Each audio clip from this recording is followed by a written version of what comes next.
Bon ben, c'est le grand départ, enfin plus exactement la veille du grand départ. Je suis en train de tout préparer à l'avance. Demain, longue journée sur la route, direction le nord de l'Espagne, le camping Bolasso et le désert des Bardenas, Las Bardenas Reales, de leur nom espagnol. Comme ça va être long, le GPS dit un peu plus de 6 heures, moi je compte toujours un tiers en plus. Donc je table sur 8 heures avec les pauses, les petites heures de parcours, etc. Donc là aujourd'hui je vais en préparer un maximum à l'avance.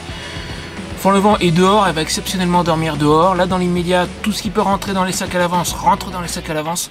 Quand j'aurai fini de dîner, j'en mettrai encore un petit peu plus dans les sacoches, etc. L'idée c'est que demain matin, je me lève à 5h30. Vers 6h, je commence à descendre la tente. Là, ce soir, dans la chambre, il ne restera plus rien à part le matelas, drap et couverture. Même le lit de camp va sauter, je vais le ranger à l'avance. Sous le vent, il restera plus que les sacs chargés au maximum. Et puis donc je me lève à 5h30, l'idée c'est qu'à 8h, moto chargée, moteur tournant, à 8h, je file. Je vais arriver pas trop tard parce qu'on attend de la pluie là-bas samedi. Donc je voudrais avoir le temps de m'installer et de faire mes courses. Avant de continuer, je voulais te montrer un petit truc un peu particulier, un bricolage sur Fonlevent, une solution vraiment spéciale, minuscule, à un grand problème, mais qui marche depuis que j'ai la moto. Bien, elle est dehors, je vais te montrer ça. Tiens, regarde, alors fais pas attention au bazar, je suis en train de tout organiser. Tu vois le porte-bagages là? Alors, il est absolument pas d'origine, c'est l'universel qui a été adapté en tordant un petit peu les pattes de fixation. Et il a un problème, le même problème que j'avais déjà sur Rocinante, c'est-à-dire que il est fixé avec des boulons qui sont là derrière, là sur Fonlevent, tu les vois pas, mais ils sont derrière pris sur le support d'origine. Il y en a 2, et de l'autre côté, donc 4 au total. Et en fait, avec la charge que je mets dessus, parce que je roule chargé, ça c'est pas un secret, ce porte-bagages a une petite tendance à pivoter petit à petit, tout doucement. Alors j'ai jamais eu de grosses catastrophes, celui qui était sur Rocinante avec exactement la même charge, il a pas cassé, rien du tout, hein. De ce côté-là j'ai jamais eu de soucis. Mais le défaut, c'est que petit à petit ça reporte la charge un peu plus sur l'arrière, et puis plus il pivote et plus il est difficile de maintenir le couvercle de la malle ou le top case, si tu préfères, de le garder ouvert. Parce que plus il pivote et puis plus la gravité fait son effet quand je vais ouvrir le couvercle.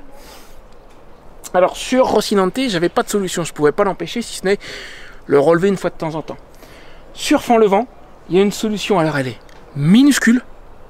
Tu vas voir, ça va te surprendre. Le truc gros, pas comme une tête d'épingle, mais presque, et qui l'empêche de pivoter.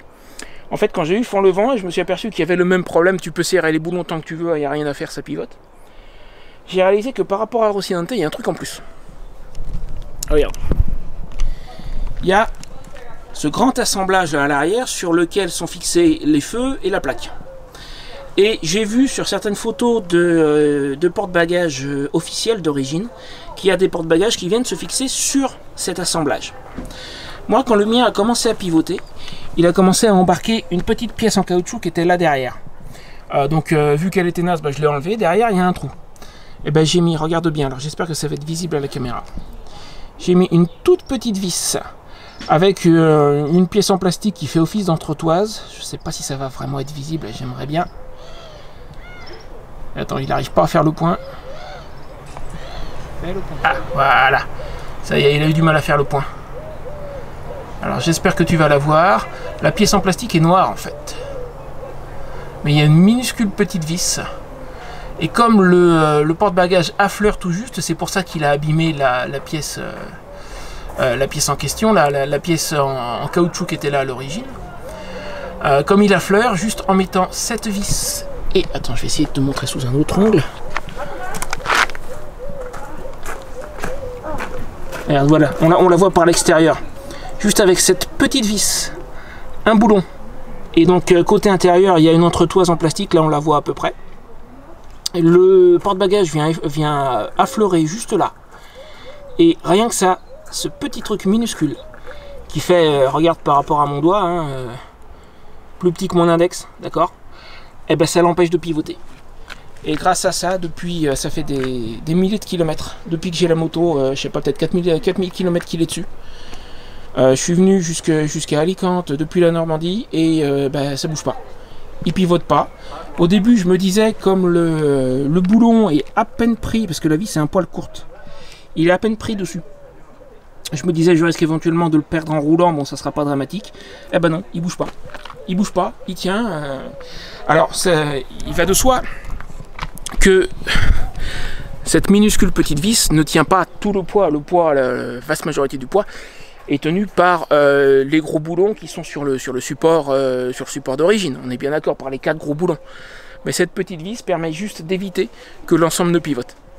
Et ça tient vraiment à pas grand chose, mais ça marche. Allez, sur ce, moi je continue de charger et je te retrouve en ce qui me concerne demain matin pour toi dans quelques secondes.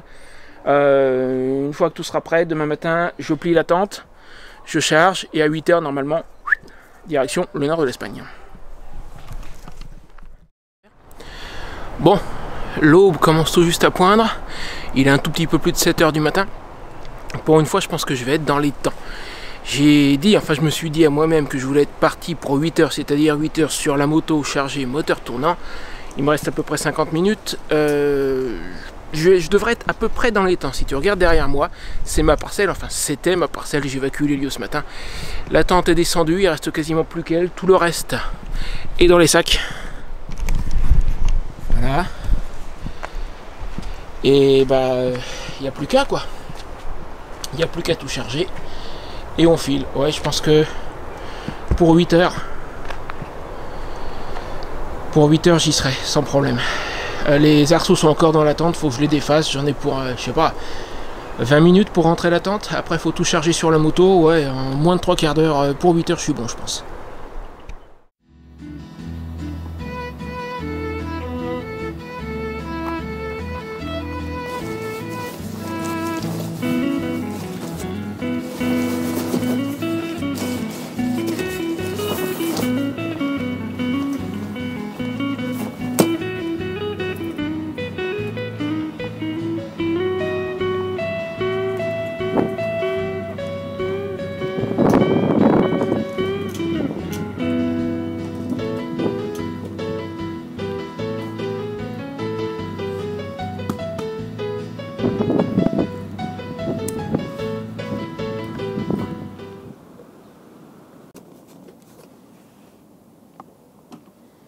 Tout petit peu de retard, mais pas beaucoup. Dans un quart d'heure, je serai parti. Elle est presque prête, tu vois. Par rapport au tas de tout à l'heure, il ne reste plus que ça. Bon, 8 h 40 à peu près.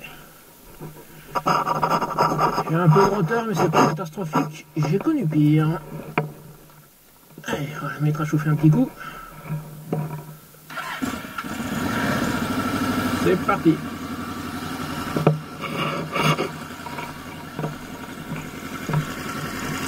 Allez, maintenant on l'arrête, on dévoile tout, on réinstalle. Non, je plaisante. Direction le camping Bolasso, en Aragon, dans le nord de l'Espagne.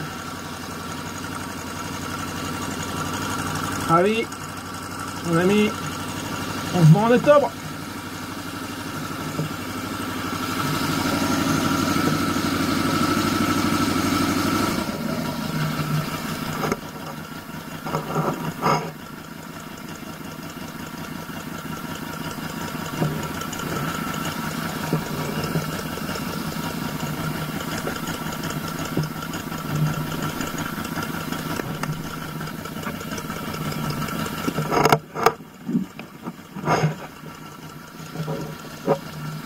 Andale.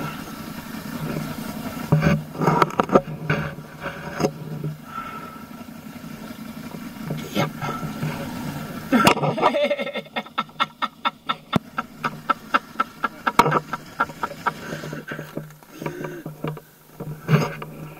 J'ai oublié l'antivol. La seguridad.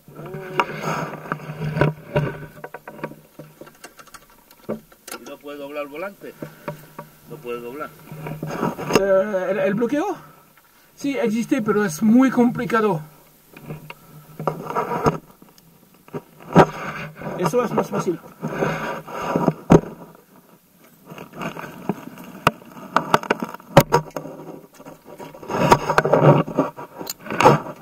Aquí no te la iban a quitar. No, pero así puedo dormir. Como no estaba dentro de la tienda, tal vez me voy. Cuidadito.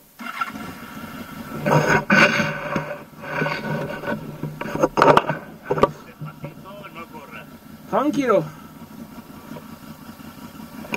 No te pille lluvia por ahí, ¿sabes? ¿Eh? No te pilla lluvia por ahí. Ah, hoy no, mañana sí.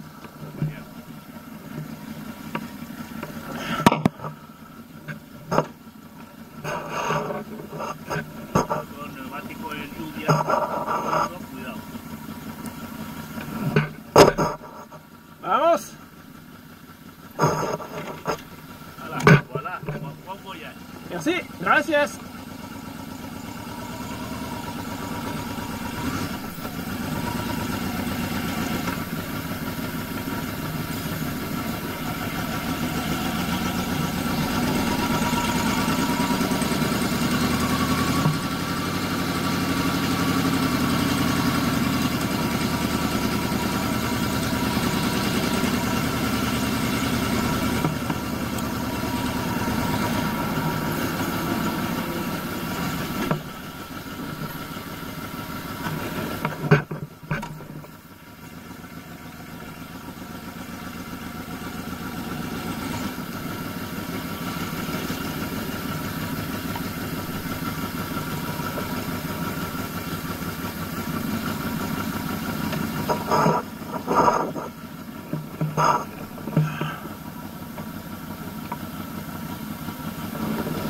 Ça me fait tout bizarre quand même.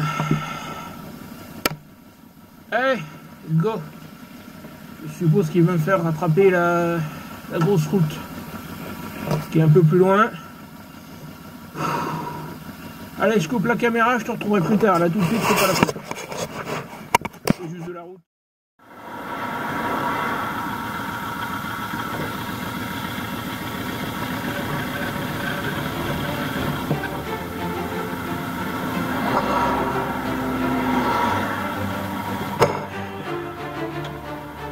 Admire les beaux paysages de la région d'Alicante. C'est magnifique ici. L'avantage d'Alicante, c'est que tu as à la fois au même endroit la mer et la montagne.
Courte pause.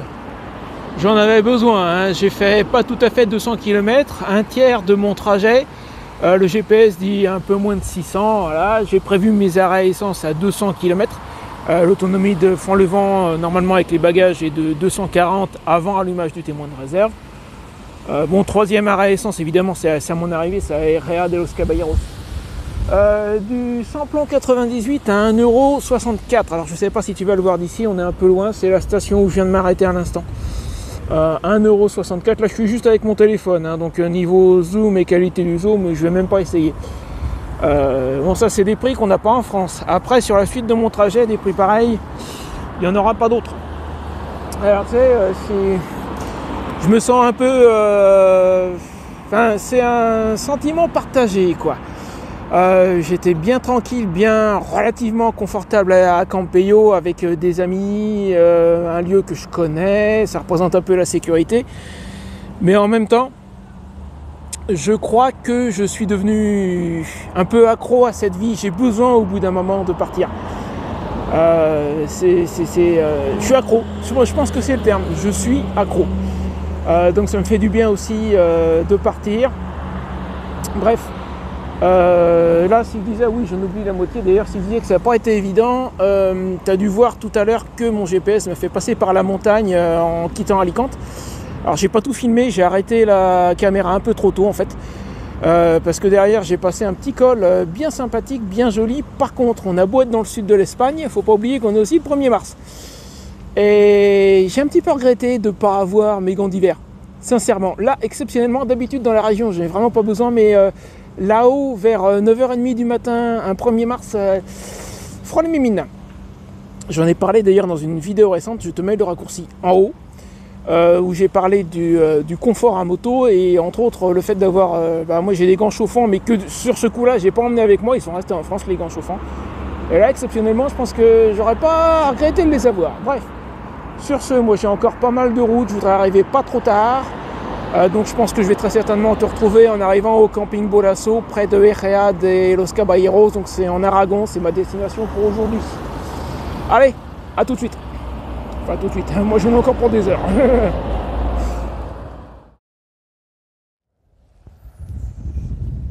Ah la vache, le vent. Est-ce que j'ai pensé à parler du vent tout à l'heure? Je crois pas. Là je viens de faire 80 km de plus, je me les caille en fait. Ce matin quand je me suis levé, j'ai vu qu'il y avait un peu de vent, mais je me suis dit oh, c'est pas très méchant. À l'arrivée, à mon point d'arrivée, j'ai aussi regardé la météo au point de départ, au point d'arrivée. Oui, il doit y avoir un petit peu de vent, mais c'est pas très méchant. Sauf que j'ai pas regardé entre les deux déjà. Et en plus de ça, je viens de passer un deuxième col. Enfin passer, je l'ai pas passé en fait. J'ai pas fini. Depuis tout à l'heure, j'ai commencé à avoir des panneaux 700 mètres. Ah d'accord, c'est pour ça que je me les caille. Là, j'ai commencé à regretter de ne pas avoir mis mon sweatshirt ou ma surchemise ce matin. Parce que je me disais, ça va se réchauffer en courant de journée. Il doit être au moins 13 h. Si ça devait se réchauffer au point que je puisse plus supporter la surchemise, ça devrait déjà être arrivé. Donc a priori, ça n'arrivera pas. Donc je commence à avoir un panneau 700 mètres. D'accord, c'est pour ça que ça pique un peu. 800 mètres, bon, 900 mètres. Où est-ce que ça va s'arrêter? C'est monté jusqu'à 1000 mètres.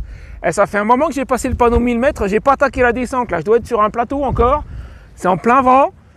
Donc là, pendant un moment je me disais peut-être que je devrais mettre la surchemise, tu retires le peut-être, c'est pas peut-être, c'est la surchemise je peux y accéder, le sweatshirt je peux pas aller dans mon...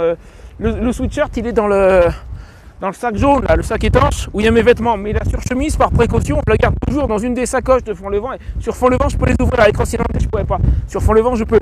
Donc la sacoche, oui je vais la mettre.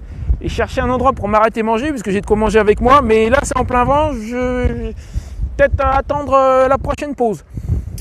Bon, sur ce, donc j'ai fait 80 km sur les 200 vers mon deuxième arrêt essence, donc il doit rester 110, 120, c'est à peu près 200, c'est pas exact. Et jusqu'à ma destination, je crois que j'ai vu un panneau Saragosse 260 km, un truc comme ça, et Herrera de los Caballeros, c'est après Saragosse. Il doit rester dans les 300 et quelques encore à faire. Je suis à mi-chemin, je suis à peu près... pas tout à fait à mi-chemin. Allez, continuons. Je vais sortir de ce plateau exposé à tous les vents. Là, je mets la surchemise et je repars.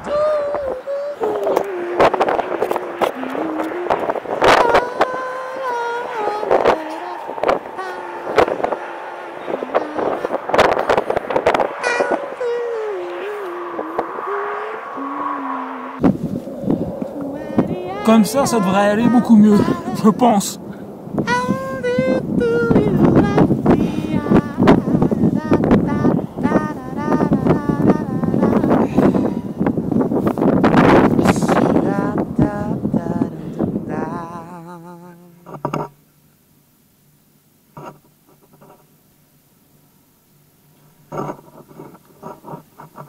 Alors ça, le chargeur sur la moto, sur Rocinante j'avais pas, ça m'a sauvé la vie 2-3 fois là.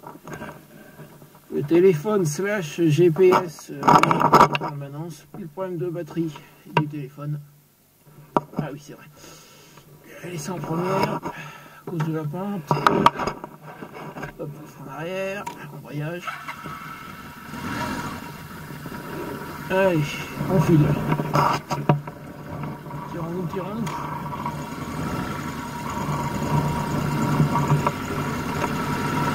La pause m'a fait du bien par contre. Et avec la surchemise, ça devrait aller beaucoup mieux.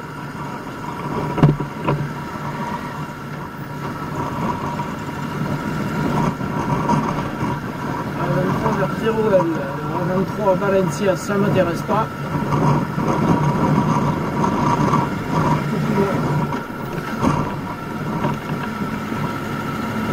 Tiens, j'en reviens. Teruel, Zaragoza.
Bon bah, regarde un peu derrière moi, t'as pas l'impression qu'il manque quelque chose? Genre juste là. Avec le vent, j'ai passé un pont tout à l'heure, tout en doublant un camion. Je pense que c'est à la fois le vent et les turbulences du camion. Et ben le déflecteur qui était là et qui m'évitait d'avoir une migraine, il a décidé d'aller vivre une autre vie. Alors j'avais pas regardé jusqu'ici. Je me disais j'aurais peut-être dû vérifier ses fixations. Non mais c'est pas ça, regarde, le plastique a cassé carrément. Donc il a fait comme mon chapeau l'année dernière en haut de la forteresse de Guzman el Bueno, pour les mêmes raisons, pour le vent. Il a décidé d'aller vivre une autre vie. Alors bon, ça n'est jamais qu'un petit déflecteur à 30 balles, ça c'est limite. Mais si tu veux, il m'évitait d'avoir du vent sur le haut du casque, et donc il m'évitait une certaine migraine après une grosse étape. Là aujourd'hui, il risque d'y avoir un petit mal de crâne en arrivant, mais on fera avec. Bon, et puis à part ça, c'est pas le moment, j'ai pas 30 balles à dépenser dans un déflecteur. Dans l'immédiat, je vais continuer sans, de toute façon, faut bien que j'arrive à ma destination. Et puis je vais le rajouter à la petite liste que j'ai déjà faite sur mon site. Je vais même le mettre en haut de la liste en priorité, parce que ça c'est vraiment un truc. Alors encore une fois, ça a ses limites, là t'as vu, hein, c'est le plastique qui a cassé, mais c'est quand même bien pratique. Bon, sur ce je continue, allez, ce coup-ci je pense que je vais te retrouver en arrivant. J'en ai toujours pas fini avec ce plateau, je suis monté après avoir coupé la caméra. En fait les panneaux indiquant l'altitude ont repris, là je suis environ à 1200 mètres. J'ai toujours pas trouvé la descente. On est à proximité de la ville de Teruel, à 10 km de Teruel. J'aimerais bien que ça redescende. Ouais, avec la surchemise ça va mieux, hein, mais j'aimerais bien que ça redescende pour se réchauffer un peu. Bref, allez, je continue. Et dès que j'aurai trouvé un coin un peu plus isolé du vent, je mangerai un morceau, parce que je voudrais bien, là il est quelque chose comme entre 13h30 et 14h. Mais c'est pas là en plein vent que je vais m'arrêter manger.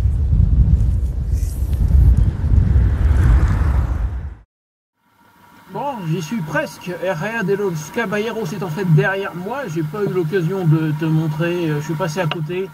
Je devais y faire un arrêt essence, mais la moto est pas sur la réserve. Je ne suis plus qu'à quelques kilomètres du camping. Et vu qu'il est 18 h, le soir va bientôt tomber. J'aimerais m'installer avant qu'il fasse nuit. Donc, je fonce directement au camping. Comme ça, elle sera plus légère pour la rentrée dans la tente. J'irai faire les courses demain matin. Normalement, la pluie arrête que demain après-midi.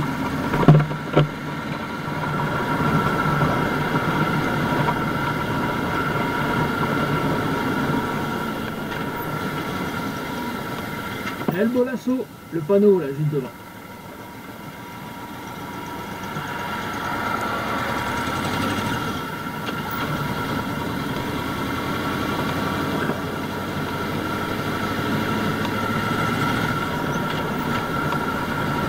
On y est.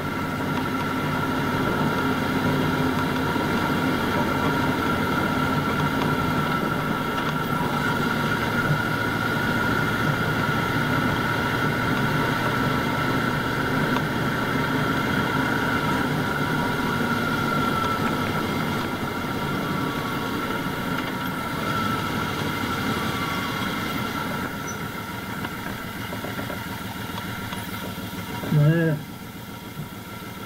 L'année dernière, ça m'avait surpris.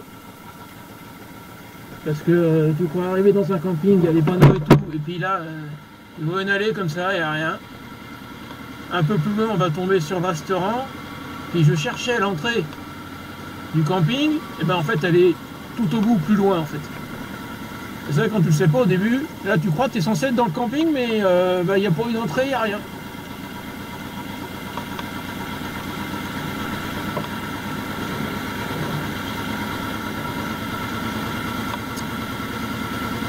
Le petit lac qui est à côté du camping doit être juste sur notre gauche, peut-être un tout petit peu plus loin.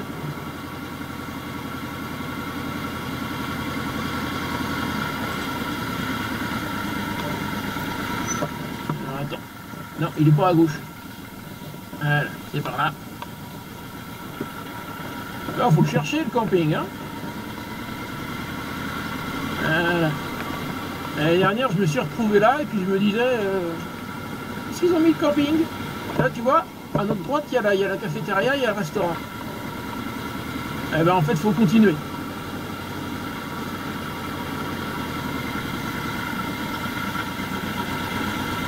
Et là, on y est. Le lac est à gauche. On ira voir plus tard ou peut-être demain. Et l'entrée du camping est là.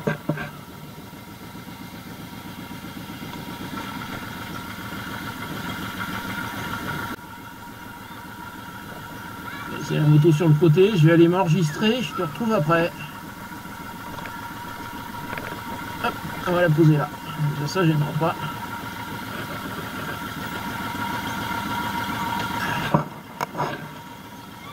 Youpi! Arrivé! Ah, j'aurais mis le temps. Bon, je m'enregistre, après je m'installe, je te fasse un petit débriefing, que je t'explique certaines choses qui se sont passées durant ce trajet, mais ça je vais pas le filmer ce soir, je verrai demain ou après-demain, parce que demain il va pleuvoir.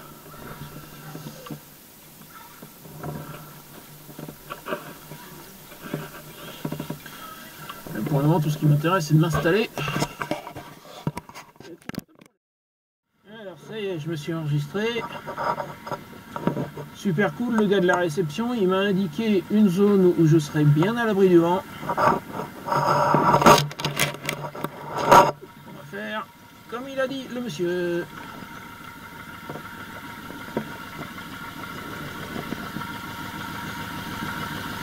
J'ai la petite carte, bon la plupart du temps je pourrais passer à côté, mais là avec les bagages, avec la carte c'est plus facile. Hein.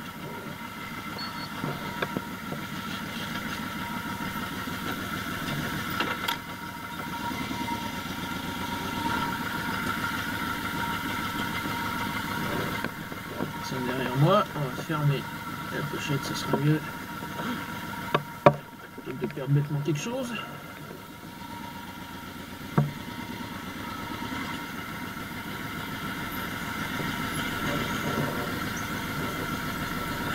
Ouais, Ouais, le soir tombe. Alors, bon, j'ai passé que nu, mais je m'en souviens à peu près. Hein. Là, les sanitaires et la zone qui m'a indiqué. Il faut les garder sur ma droite et derrière moi. Voilà, et il m'a dit que par là. Ah, moi je vais être à contresens. Ouais, mais par là c'est tout occupé. Je peux mettre là, mais je vais être dans le. Oh. Pas génial.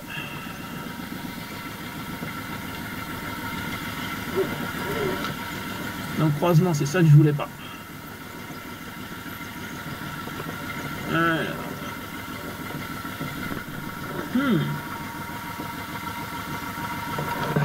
Il m'a indiqué globalement cette zone là, mais.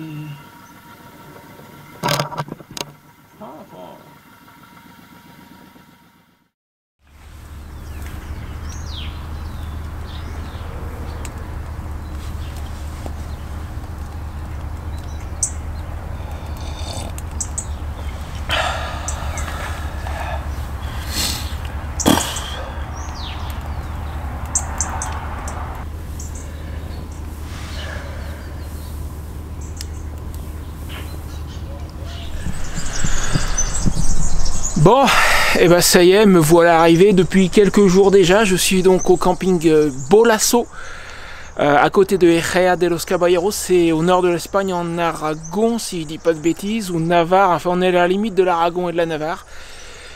C'est clairement, c'est plus Alicante là. C'est plus du tout Alicante.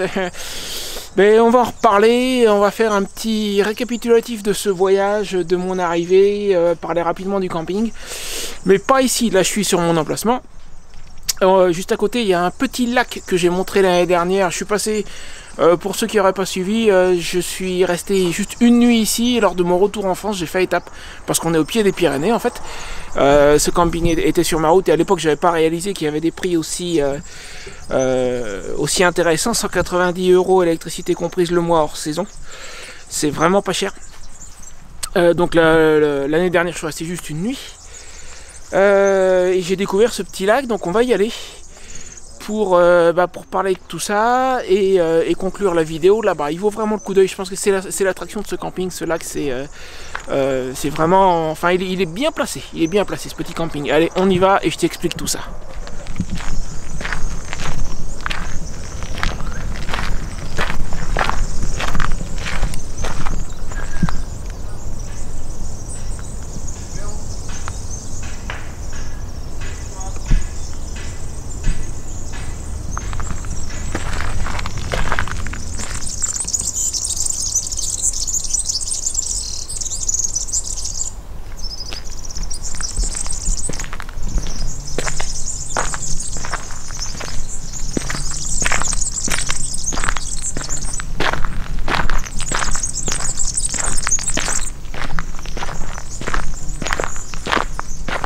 Bon, je vais m'éloigner du ponton, t'as vu, il y a un pêcheur. Bon, j'ai un tout petit peu pêché il y a très longtemps quand j'étais jeune avec mon oncle. Je sais que le bruit, c'est pas bon pour lui. Ça fait peur aux poissons. Donc je préfère m'éloigner un petit peu. De toute façon, il y a un chemin qui va le long du lac, là, on est bien. En plus, avec le soleil qui sort, ça va un petit peu mieux, parce que là, ça a caillé quand même cette nuit. Je savais en venant qu'il y aurait des nuits un peu fraîches, mais là ça l'est encore plus que prévu. Pourtant j'y viens après. D'abord au niveau du voyage, ça s'est globalement bien passé. Bon, il y a eu l'histoire du déflecteur qui s'est barré, au moins je l'ai pas pris dans le casque, c'est déjà ça, c'est pas dramatique. Finalement pas de mal de crâne en arrivant, ça a été. Je sais qu'il y a des gens qui m'ont suggéré d'essayer des boules caisses, et je sais, parce qu'il y a eu un commentaire sur le test du déflecteur, je crois. Donc c'était il y a plusieurs mois, de quelqu'un qui me disait, mais en fait il y a des boules caisses qui laissent passer les fréquences de la voix, donc pour pouvoir écouter le GPS. Donc à présent, grâce à lui, je sais que ça existe. Mais j'ai horreur d'avoir quelque chose dans les oreilles. Donc je pense pas que ça soit la solution de toute façon. Bref, dans l'immédiat, ça va aller comme ça, c'est pas dramatique non plus. À part ça, bon, bien, confortable et tout, grâce à Font le Vent. C'est une grande routière, C'est facile avec elle, même pour les longues étapes, tu vois, c'est entre autres pour ça, et puis dans le futur pour pouvoir tirer une remorque que j'avais prévu cette moto, ça se passe super bien. La seule vraie difficulté, ça n'a même pas été vraiment le froid, ça a été le vent constant pendant tout le trajet. Pas juste au début, mais tout du long, j'ai eu du vent. Ça fatigue un petit peu. Pour le reste, sans problème. Elle a consommé plus que prévu par contre. Alors ça, je soupçonne très fortement que c'est dû à l'altitude. C'est quand même monté jusqu'à 1200 mètres et c'est resté entre 1000 et 1200 mètres pendant un long moment. Et un Kerbus, c'est pas de l'injection, c'est pas capable de s'adapter en fonction de la pression de l'air. Donc je pense que c'est pour ça qu'elle a consommé quand même nettement plus sur le deuxième segment, entre le premier et le deuxième arrêt à essence. En fait, je suis pas arrivé à mon deuxième arrêt à essence. J'ai dû faire de l'essence avant, là où j'ai pu, puis au final le prix n'a pas été très différent de ce que j'avais prévu, parce que je prévois mes arrêts à essence en fonction du prix. Hein. Mais il n'y avait pas une grosse différence. Non, normalement, avec les bagages sur le dos, elle fait 240 km avant allumage du témoin de réserve. Là, il s'est allumé à même pas 190, 187 je crois. Donc elle a consommé nettement plus. Et je soupçonne fortement que c'est dû à l'altitude. Sans aucun doute. Mais à part ça, bon voilà. Du coup, j'ai fait de l'essence une deuxième fois à un autre endroit et j'ai filé directement sur le camping. Et puis t'as vu, en arrivant, elle n'était pas encore sur la réserve. Là, elle a consommé moins. Mais j'étais redescendu entre temps. Alors à part ça, en ce qui concerne mon arrivée, l'année dernière j'ai fait que l'apercevoir ce lac, mais il est apparemment, je crois que le chemin doit faire tout le tour parce qu'il y a quelqu'un là-bas de l'autre côté, regarde. Il y a du monde là-bas, donc je pense que le chemin doit passer par là-bas.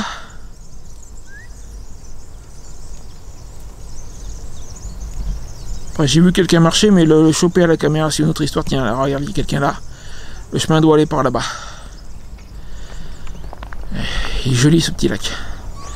Franchement agréable. Franchement agréable. S'il faisait pas aussi froid, c'est surtout ça. Alors, chose que j'avais pas prévue, je savais avant de venir qu'il y aurait des nuits à 2-3 degrés début mars, les premières nuits. Pas la toute première, vendredi soir, la prévision disait 6 degrés. Ça, 6 degrés, ça correspond à ce que j'ai eu sur Alicante. Pendant l'hiver, genre janvier-février, il y a du 5-6 degrés. Bon, ça, je le passe sans problème. Et là, il n'y a plus de chemin, en fait. Ça doit rejoindre un peu plus loin. Il va peut-être falloir crapahuter un peu. Tiens, regarde. Jusque là, il y a un chemin. Là, plus vraiment. Ben, je vais me débrouiller. Donc oui, je disais 5-6 degrés sur Alicante, c'est ce qu'on a l'hiver. De temps en temps, il paraît que ça peut descendre à 4. Bon, moi, j'ai rien remarqué. Peut-être que c'est descendu à 4 une fois ou deux, mais bon. Voilà, 5 degrés, je gère. Par contre, cette nuit-là, donc nous sommes lundi. La nuit de dimanche à lundi, d'après la prévision, c'est descendu à 0. Et là, je l'ai senti passer quand même. Hein. J'ai eu un peu froid la nuit, une fois couché. Pourtant, j'ai voulu tester le coup de la couverture de survie. Alors pas sous mon matelas finalement, mais sur le matelas. Je suppose que ça a dû aider un peu, mais j'ai quand même eu un petit peu froid. J'ai même dormi avec ma veste de pluie. Alors pas avec ce machin là, parce qu'il est crade, je peux pas le laver, il est abîmé à plusieurs endroits. Si je le mets à la machine, il y a toute la garniture qui va se barrer. Et je sais pas trop par où je vais passer moi, c'est pas grave. Mais j'ai dormi avec, donc j'ai l'habitude de dormir avec la surchemise, celle-là. Et j'ai en plus mis ma veste de pluie, c'est passé à peu près. Et encore la veste de moto par-dessus les draps, comme je t'ai déjà montré, je te mets le raccourci en haut quand j'ai parlé de l'hiver en Espagne et en tente. J'ai juste rajouté la veste de pluie en plus, et puis la couverture de survie qui était donc non pas sous le matelas, mais sur le matelas, sous le drap de dessous. Elle fait un petit peu de bruit, je sais vraiment pas où je vais moi. Hein. Le lac est là, elle fait un petit peu de bruit, mais bon, je pense qu'elle aide. Ceci dit, une nuit à 0 degré, c'est limite quand même. Et puis alors, pire, dans la nuit de mardi à mercredi, bah, c'est-à-dire cette nuit, pour toi, on attend du -1. Je te cache pas que là, j'aimerais bien avoir le petit chauffage électrique que j'ai abandonné, que j'ai donné à ma soeur au printemps 2022 en repartant de chez elle. Parce que j'étais parti, quand j'ai quitté mon appartement, je suis parti avec un petit chauffage type, ce que j'appelle chauffage de salle de bain. C'est-à-dire un petit chauffage électrique à ventilateur. Ça chauffe très très vite, la chaleur dure pas longtemps, mais ça chauffe très très vite. Et pour un tout petit espace confiné comme une tente, c'est pas mal. Mais j'ai dû m'en servir en mars 2021 pendant 15 jours, après j'ai cessé de l'utiliser, j'y touchais plus. Et puis avec l'intention de passer l'hiver dans le sud de l'Espagne, ce que j'ai fini par faire du coup après. En repartant de chez ma soeur en 2022, il a l'air d'avoir un chemin là-bas. Je le lui ai donné parce que je me suis dit qu'il ne m'en servirait pas et il m'encombrait, il prenait énormément de place dans mes sacoches. Et ben, je te cache pas que là, tout de suite, si je lève, enfin, là, au soleil, en milieu de journée, il doit être environ midi, non, pas de problème. Mais la nuit dernière et les quelques nuits qui viennent, après les températures doivent remonter un peu. Mais là c'est les nuits en ce moment. Je te cache pas que si je l'avais, je serais bien content. Mais bon, je l'ai pas, je fais avec. Hein, t'inquiète, je survivrai. Après, ça va remonter un petit peu. Alors par contre, ce qui m'inquiète un petit peu plus, ah ben voilà, il y a un chemin là. Ce qui m'inquiète un petit peu plus, c'est la vidéo au désert des Bardenas, parce que comme c'est de la piste, enfin en grande partie, il y a une route qui fait le tour. Je pense que je vais commencer par cette route pour estimer un petit peu la situation, parce que si ça pleut, bah, et on me l'a dit dans les commentaires, mais je le savais même avant, il y a éventuellement un risque de s'enliser notamment. Il y a même des gens avec des motos plus tout-terrain que la mienne, parce que moi c'est une moto de route, hein, qui s'enlisent. Donc faut que je me méfie. Faut que je me méfie. Et j'aimerais avoir plusieurs jours d'affilée de beau temps, relativement beau comme aujourd'hui, là c'est pas trop mal, histoire que ça sèche un peu. Alors cette semaine à mon avis c'est cuit, parce que lundi, mardi, mercredi il fait beau, jeudi ça recommence à pleuvoir, sauf que j'aurais peut-être pu y aller mercredi, mais je suis pas prêt encore. Et alors là il faut que j'aille à l'accueil récupérer la documentation, il faut que je prépare un script, que je sache un peu ce que je vais te raconter avant d'y aller, il faut que je finisse de me préparer. Donc ça m'étonnerait qu'elle soit faite pour la semaine prochaine, ça m'étonnerait beaucoup que j'y aille mercredi et puis après c'est cuit. La semaine prochaine, il semblerait, bon à une semaine près, la prévision météo, voilà, mais il semblerait que la semaine prochaine encore, lundi, mardi, mercredi, il fasse beau, ce qui voudrait dire que je pourrais y aller mercredi de la semaine prochaine. En théorie, en tout cas j'espère, et entre temps, j'aurai tout le temps de finir de me préparer. Donc ça veut dire que pour mardi prochain, ça sera pas la vidéo sur le désert des Bardenas. Dans les médias j'ai un petit quelque chose, il y a eu un rassemblement de motos dimanche matin, on m'a prévenu à la dernière seconde, j'ai croisé le gars de l'accueil dimanche matin, il m'a prévenu, j'y suis allé, donc j'en ai profité pour tourner une petite vidéo un peu improvisée, mais il y avait des belles choses, des belles machines, donc si je peux pas faire la vidéo sur le désert des Bardenas pour la semaine prochaine, je te ferai celle-là. Voilà, sur ce, tiens, maintenant que j'ai débouché, que j'ai retrouvé un autre chemin, regarde. Alors là, on a une vue dégagée sur ce lac, absolument sublime, absolument magnifique. Et écoute, si tu aimes les belles vidéos de voyage, c'est pas ça qui manque sur ma chaîne. Et tu sais quoi, cette vidéo-ci, en quelque sorte, ferme une boucle que j'ai entamée à l'automne dernier, quand je suis parti vers le sud pour passer mon deuxième hiver en Espagne. Je vais te mettre la vidéo de mon passage sur Bordeaux avec Saint-Émilion juste là. Si tu aimes les beaux voyages à moto et puis les beaux paysages, à mon avis, elle va te plaire. Ici, c'est pas désagréable non plus. Alors, je sais qu'il y a plusieurs chaînes de montagne, ça fait partie des documentations qu'il faut que je retrouve. Il y en a une, c'est les Pyrénées, ça serait bien celle-là, là-bas. Mais il y en a d'autres, je t'expliquerai ça dans la vidéo sur le désert des Bardenas.